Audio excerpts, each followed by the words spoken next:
18 చూసేసేయండి. పొద్దున్నైతే litre water తాగుతా అని చెప్పేసి హాఫ్ లీటర్ అయితే తాగుతాను. అండ్ కాసేపటి తర్వాత టీ ఇలా తినేస్తాననమాట రస్క్‌లేసుకొని. అండ్ 9:00కి అలాగా ఇలా టిఫిన్ అయితే కంప్లీట్ చేసేసుకుంటాను. ఎందుకంటే టిఫిన్‌కి, టాబ్లెట్స్‌కి 1 అవర్ అయితే గ్యాప్ ఉండాలన్నారు. ఎప్పుడు మర్చిపోతాననమాట టాబ్లెట్స్ ఏసుకోవడము.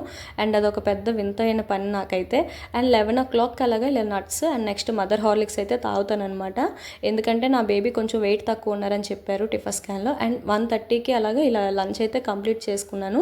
నిన్నటి పెట్టాను కదా వీడియోలో, అవే అనమాట స్పెషల్స్. అండ్ నెక్స్ట్ అక్కడ నుంచి 1 అవర్ తిన్నాను లంచ్. అండ్ 3:15కి అలాగా మళ్ళీ కొంచెం ఆకలిలా అనిపిస్తుంటే ఇలా యాపిల్, జామకాయ అయితే ఫేవరెట్ అనమాట. ఎన్నైనా తినేస్తాను. నా కూతురు అయితే యాపిల్ యాపిల్ అని తిరుగుతుంటుంది. సూపర్ అంట, చూసారు కదా. అండ్ నెక్స్ట్ అక్కడ నుంచి 1 అవర్ అంటే 4:15, 4:30కి ఆ టైంకి ఇలాగా ఒక స్వీట్ అయితే తిన్నాను. స్వీట్ అయితే ఎక్కువ తినకూడదు, కానీ ఒక్కటైనా తినడానికి ట్రై చేస్తుంటాను. నాకు ఎందుకో అది తినాలనిపిస్తాయి. నా కూతురు చూసేది కదా, స్వీట్ ఇవ్వనంటే వెళ్ళిపోతుంది, ఇస్తానంటే వస్తుందన్నమాట నవ్వుకుంటూ.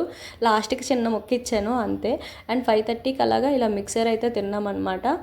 అండ్ అక్కడ నుంచి రోజంతట్లో ఒక 4 లీటర్స్ వాటర్ అయితే తాగడానికి ట్రై చేస్తుంటాను. అండ్ 7:30కి అలాగా డిన్నర్ అయితే కంప్లీట్ చేసేసుకొని 9:00కి మదర్ హార్లిక్స్ అయితే తాగేసి ఇంకా నా డే అయితే ఎండ్ చేసేస్తానమాట. మరి మీ ప్రెగ్నెన్సీ జర్నీలో మీరేం తింటారో కమెంట్ చేయండి.